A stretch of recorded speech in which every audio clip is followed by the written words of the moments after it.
Here's a question that sounds simple until you actually think about it. How many types of horse are there? Go ahead. Take a guess. Most people say two: horse and donkey. Some people who feel confident about their wildlife knowledge will throw in zebra. A few overachievers might remember mule, at which point someone else in the room will say, "That's not a species, that's a hybrid." And then everyone feels slightly awkward and the conversation dies. The actual answer is nine. Nine living species within the family. Equidae, the equids. A group so ancient, so ecologically widespread, and so deeply entangled with human civilization that you'd think we'd know them better. We built empires on their backs, we crossed continents with them, we wrote myths about them. And most people cannot name more than three. So here's what we're going to do. All nine. Every single one. Not a quick roll call, but a genuine exploration of what makes each species distinct, what their lives look like, what their histories carry, and why, taken together, they represent one of the most remarkable radiations in mammalian evolutionary history. By the end of this, you will be the most dangerous person at any wildlife trivia night you ever attend. You're welcome in advance. But first, context. Because the Equid story doesn't start with horses, it starts with a dog-sized ancestor called Eohippus, or more accurately, Hyracotherium, that walked the forests of North America roughly 55 million years ago on four-toed feet. Over tens of millions of years, as North American forests gave way to grasslands, that lineage transformed. Bodies got larger. Toes fused into the single hard hoof that is now the defining Equid trademark. Teeth became high-crowned to handle abrasive grass. Speed became the primary survival strategy in open terrain where there's nowhere to hide. The modern genus Equus emerged roughly 4 million years ago and spread rapidly. Across North America, into South America, across the Bering Land Bridge into Eurasia, and down through Africa. Then, in one of evolution's more baffling plot twists, equids went completely extinct in the Americas around 10,000 years ago, likely through a combination of climate change and the arrival of human hunters. The animals that Columbus and the conquistadors brought to the Americas were returning to a continent their ancestors had abandoned millennia earlier. That backstory matters because it frames everything that follows. Every equid alive today is carrying 55 million years of evolutionary history in its skeleton, its teeth, its social behavior, and its instincts. These are ancient animals. Carry that knowledge forward. Species 1. Equus ferus cabalis, the domestic horse. Let's be honest. You know what a horse is, but you probably don't know horses as well as you think you do, because horses are so familiar that familiarity has replaced actual knowledge.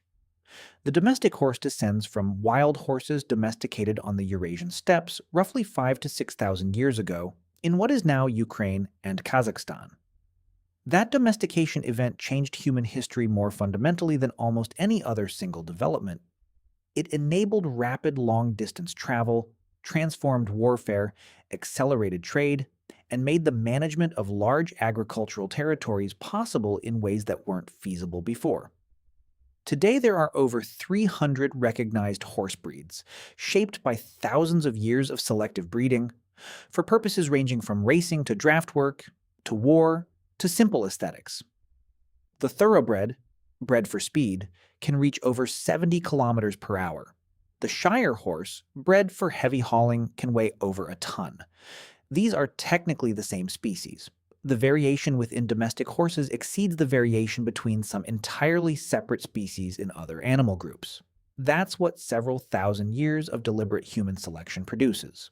Horses are also cognitively sophisticated in ways that their utilitarian history tends to obscure. They have excellent long-term memory, complex social bonds, and an emotional landscape rich enough that they can recognize human facial expressions and adjust their behavior accordingly.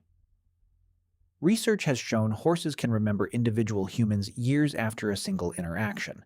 They communicate through an elaborate system of ear position, body posture, and vocalizations. The relationship between a horse and a skilled handler is a genuine two-way communication, not a human giving orders to a biological machine. Species 2. Equus ferus Przewalski. Przewalski's horse. Say that name 5 times fast. Go on? I'll wait. Przewalski's horse, named after the Russian explorer Nikolai Przewalski, who documented them in the 1870s, though they were known to Central Asian peoples long before any European showed up, is the only truly wild horse that has never been successfully domesticated. Every other wild horse you've heard of, American Mustangs, Australian Brumbies, the ponies of Assateague Island, are feral domestic horses. They are Equus feros cabalis that escaped or were released and went feral. Przewalski's horse is something categorically different. These animals were never domesticated. Their wildness is original, not recovered. They're stocky, with a dun-colored coat, a short erect mane, and a dark dorsal stripe running down their spine. Features that appear in cave paintings dating back tens of thousands of years, suggesting these animals have looked essentially the same since Paleolithic humans were painting them on stone walls. They're arguably the closest living link to the ancient wild horses that roamed the Eurasian steppe. By the 1960s, Przewalski's horse was extinct in the wild. The last confirmed wild sighting was in 1969. The species survived entirely in captivity, maintained through carefully managed breeding programs across zoos worldwide. Then, in a conservation story that deserves far more mainstream coverage than it gets, Przewalski's horses were reintroduced to Mongolia beginning in the 1990s. Today there are several hundred living wild in Mongolia and China, descendants of a population that was once reduced to fewer than 15 individuals in captivity. 15, the entire genetic future of the species once fit in a very small number of zoo enclosures. The fact that there are now wild herds roaming the Mongolian steppe is one of conservation biology's genuine success stories. Species 3. Equus africanus asinus, the domestic donkey. The donkey's PR department has been asleep for centuries, and it shows because donkeys are wildly underrated on almost every metric you care to apply. Domesticated from the African wild ass roughly 5,000 to 7,000 years ago, likely in the Nile Valley or the Horn of Africa, donkeys were the original beast of burden for ancient civilizations. Before horses were widely available in the Middle East and North Africa, donkeys were moving cargo, enabling trade, and supporting agriculture across some of the most historically significant societies on Earth. The Silk Road ran on donkey power for substantial stretches of its operation. Donkeys are commonly characterized as stubborn. This characterization is wrong in an interesting way. What people interpret as stubbornness is actually a highly developed self-preservation instinct. Donkeys have evolved in harsh, arid environments where poor decisions have severe consequences, unlike horses, which evolved on open grasslands where the viable response to danger is simply to run. Donkeys evolved in rocky terrain where bolting could mean falling off a cliff. A donkey that stops and assesses a situation rather than panicking is not being difficult. It's applying the survival strategy that its environment selected for over thousands of years. The donkey is not stupid. The donkey has correctly identified that whoever is trying to rush it through a questionable situation may not have thought things through as carefully as the donkey has. Donkeys also have longer ears than horses for thermoregulation in hot environments, and a louder vocalization. The bray of a donkey can carry over 3 kilometers in the right conditions. In their native arid habitats where individuals are spread over large distances, long-range acoustic communication is really useful. The bray isn't obnoxious. It's a telephone. Species 4, Equus africanus, the African wild ass. Here is where the donkey came from, and the original article is in serious trouble. The African wild ass is one of the most endangered mammals on the planet. The remaining wild population, concentrated primarily in the Horn of Africa, in Eritrea, Ethiopia, and Somalia, is estimated at somewhere between 40 and 200 individuals. That upper estimate is considered optimistic by many researchers. These animals are incredibly difficult to survey in their remote, arid habitat, which means the uncertainty around population numbers is enormous, and the situation may be even more dire than current estimates suggest. African wild asses are adapted to some of the most inhospitable terrain on Earth. Rocky desert, sparse shrubland, environments that would stress most large mammals into oblivion. They can go without water for longer than almost any other equid, surviving on moisture from desert vegetation when water sources aren't available. Their legs carry distinctive striping, particularly on the lower limbs, a feature that connects them visually to their evolutionary relatives. By the way, if you want to go even deeper into the secret lives of ancient humans, I just launched a full course called The Secret Lives of Ancient Humans. 10 modules, 3+ hours of content covering everything we never talk about on YouTube. What they feared, how they communicated, what hunted them, and much more. Plus an exclusive PDF guide included. Link in the description. See you inside. The threats are what you'd expect. Habitat loss, hunting for food and traditional medicine, and, particularly insidious, hybridization with domestic donkeys, which dilutes the wild gene pool and makes identifying true wild individuals increasingly difficult. When the wild ancestor of a domesticated species begins hybridizing with its domestic descendants, you end up with a population genetics problem that's extraordinarily hard to solve. Conserving African wild asses requires not just protecting habitat, but managing the genetic boundary between wild and domestic in landscapes where that boundary is blurring. Species 5. Equus hemaionus, the onager, or Asiatic wild ass. The onager occupies the middle ground of the equid world in almost every sense. Not quite horse, not quite donkey, ranging across Central Asia from Iran through Mongolia, adapted to semi-arid and arid steppe environments that span a remarkable geographic range. The word onager comes from Greek, where it was used to describe these animals that ancient peoples knew well but never fully tamed. Unlike donkeys, onagers were never successfully domesticated despite repeated historical attempts. Ancient Sumerians used onagers in teams to pull vehicles. There's artistic evidence of this from Mesopotamia around 5,000 years ago, but these were captured wild animals trained to a specific task, not domesticated animals in the genetic sense. Onagers apparently found the whole domestication proposition unacceptable, and maintained that position across every culture that attempted it. Several subspecies of onager exist with varying conservation statuses, ranging from vulnerable to critically endangered. The Persian onager, once widespread across the Middle East, was hunted to near extinction, and now survives in Iran in protected areas. The Mongolian onager, or zygotai, is in somewhat better shape, but still faces pressure from habitat competition with livestock and poaching. Overall, the onager is an animal that has been declining in range and numbers for centuries, retreating before the advancing edge of human land use. They're also notably fast. Onagers can sustain speeds approaching 70 kilometers per hour, which makes them difficult to hunt but doesn't ultimately protect them from the kind of systematic pressure that comes with rifles and land conversion. Species 6. Equus kiang, the kiang. If you've never heard of the kiang, you're not alone. This is probably the least discussed of the equid species, despite being one of the most striking, and the reason for the obscurity is simply geography. The kiang lives on the Tibetan Plateau, at altitudes between 4,000 and 7,000 meters above sea level. It inhabits one of the most remote and inhospitable landscapes on Earth, which has historically made observation difficult and kept it outside mainstream wildlife coverage. The kiang is the largest of the wild asses, with a robust build that reflects its high-altitude environment.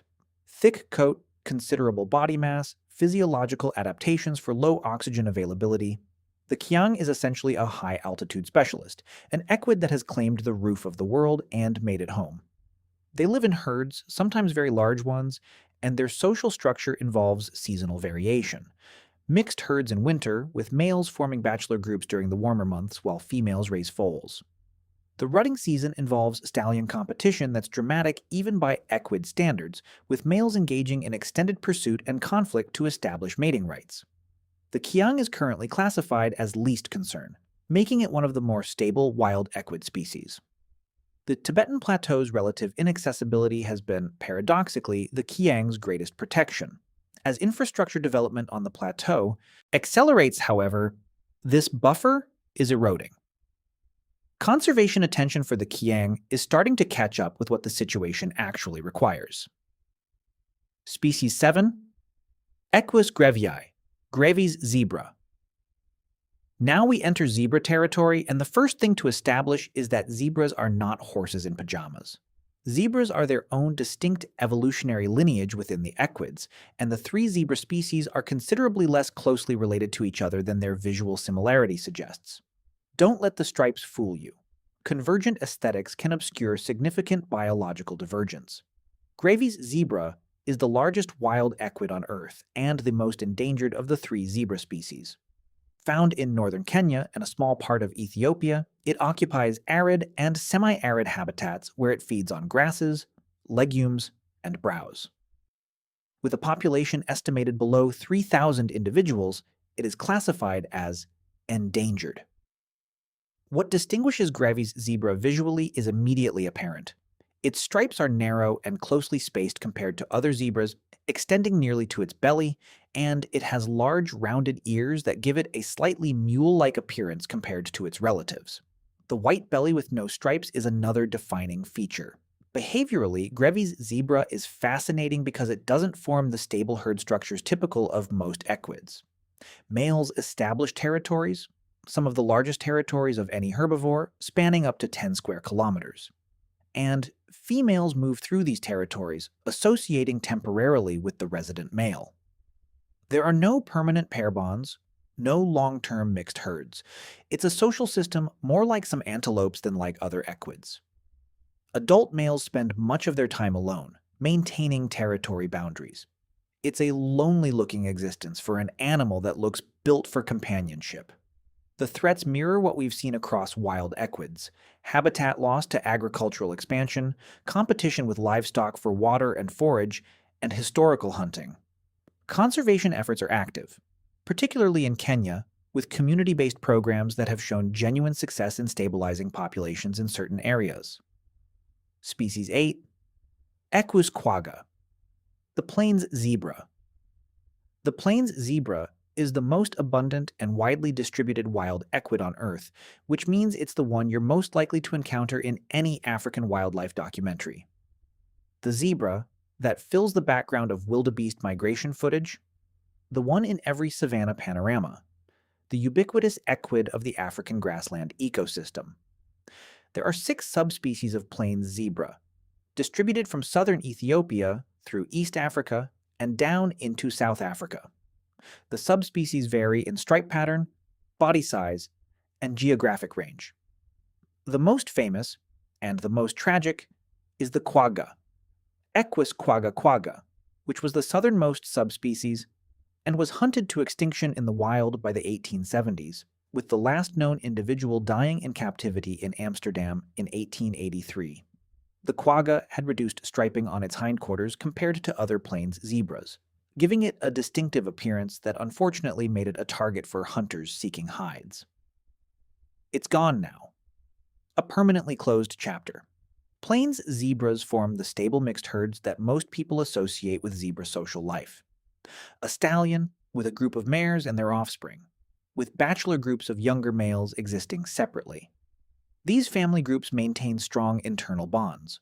Members recognize each other individually, support each other under predator pressure, and maintain relationships over years. The stallion actively defends his group during predator encounters rather than simply fleeing, which is a notable behavioral contrast with some other equids. The stripe function question, why do zebras have stripes at all, has been debated for well over a century. Camouflage, predator confusion, thermoregulation, parasite deterrence, and social recognition have all been proposed. Current research leans strongly toward the parasite deterrence hypothesis, with experimental evidence suggesting that the black and white pattern disrupts the landing behavior of biting flies. Flies, apparently, struggle to land cleanly on the moving stripe pattern. The zebra's entire distinctive visual identity may exist primarily to frustrate insects. This is simultaneously disappointing and wonderful. Species 9. Equus zebra, the mountain zebra. The final species. The one that completes the set, and it has been living in the mountains of southern Africa, doing its own thing while every nature documentary focused on its plains-dwelling relative. Mountain zebras are found in South Africa and Namibia, primarily in mountainous and rocky terrain at elevations that can exceed 2,000 meters. There are 2 subspecies, the Cape Mountain zebra, found in the western and eastern Cape of South Africa, and Hartmann's mountain zebra, found in Namibia and a small part of Angola. Both have the distinctive dewlap, a fold of skin under the throat that immediately separates them from the other zebra species. No other equid has this feature. It's a mountain zebra trademark, and nobody knows with certainty what it does, which is the kind of thing that should make us appropriately humble about how much we still don't understand about animals we've been observing for decades. The Cape Mountain zebra came remarkably close to extinction in the early 20th century. By the 1930s, hunting and habitat loss had reduced the population to fewer than 100 individuals. Conservation intervention, primarily through the establishment of the Mountain Zebra National Park in South Africa, allowed the population to recover. Today, there are several thousand Cape Mountain zebras, a recovery that required deliberate, sustained effort and would not have happened without the park system. Hartmann's mountain zebra is more numerous but classified as vulnerable, facing ongoing pressure from habitat competition with livestock and some poaching. The two subspecies exist in sufficiently different geographic ranges that they don't interbreed in the wild, giving them somewhat separate conservation trajectories. Mountain zebras are adapted for rocky, steep terrain in ways that plains zebras aren't. Harder hooves, more compact bodies, behavioral comfort with slopes and loose rock that would send a plains zebra looking for a gentler path. Their stripe pattern is also distinct. Broad stripes, no shadow stripes between the main stripes, and the characteristic grid pattern on the rump called the gridiron pattern, which looks almost like it was painted on by someone who was trying very hard to finish on time. So there they are. All 9: domestic horse, Przewalski's horse, domestic donkey, African wild ass, onager, kiang, Grevy's zebra, plains zebra, mountain zebra, 9 species sitting within a single family. Equidae, sharing the single-hoofed foot, the high-crowned grass-grinding teeth, the social intelligence, the flight-first predator response, the enormous eyes positioned on the sides of the skull for maximum field of view. 9 species that each represent a different solution to the question of how to be an equid in a specific part of the world. And when you look across all 9, a pattern emerges that is uncomfortable to sit with. Of the 9 species, roughly half are in meaningful conservation trouble. Przewalski's horse pulled back from the literal edge of extinction through captive breeding. The African wild ass hovering somewhere between 40 and 200 individuals in the wild. The onager declining across its Central Asian range. Grevy's zebra under 3,000 animals. The mountain zebra subspecies carrying the scars of near extinction in their recent history. The equid family survived 55 million years of climate change, continental drift, ice ages, and mass extinctions. It spread from North America across the entire planet. It gave rise to animals that built human civilization. And in the last 200 years, under direct pressure from that same human civilization, multiple equid lineages have been driven to the edge of disappearance. There's something worth sitting with in that arc. The horse didn't just carry human civilization forward in the metaphorical sense. Equids literally moved the goods, the armies, the messages, and the people that built every major ancient society. And the family that made all of that possible is now, in significant portion, dependent on human conservation effort for its continued survival. The debt runs one way in the historical record. The equids gave, humans took. The corrective effort of modern conservation is real and genuinely matters, and there are success stories. Przewalski's horse in Mongolia, Cape Mountain zebra in South Africa, that prove recovery is possible when the will and resources exist. But possibility and outcome are different things. What happens to the African wild ass to Grevy's zebra, to the Asiatic wild ass subspecies clinging to isolated habitat patches across Central Asia? Those outcomes are still being written. They depend on decisions being made right now about land, water, resources, and priorities. The 9 species of equidae are a family portrait of extraordinary range, from the domestically ubiquitous to the critically rare, from the familiar horse to the barely known kiang, from the striped zebras of the African plains to the stocky Przewalski's horse running wild again on the Mongolian steppe. All connected by 55 million years of shared ancestry. A single toe on each foot, and a history so entangled with human civilization that separating their story from ours is essentially impossible. Now go win that trivia night.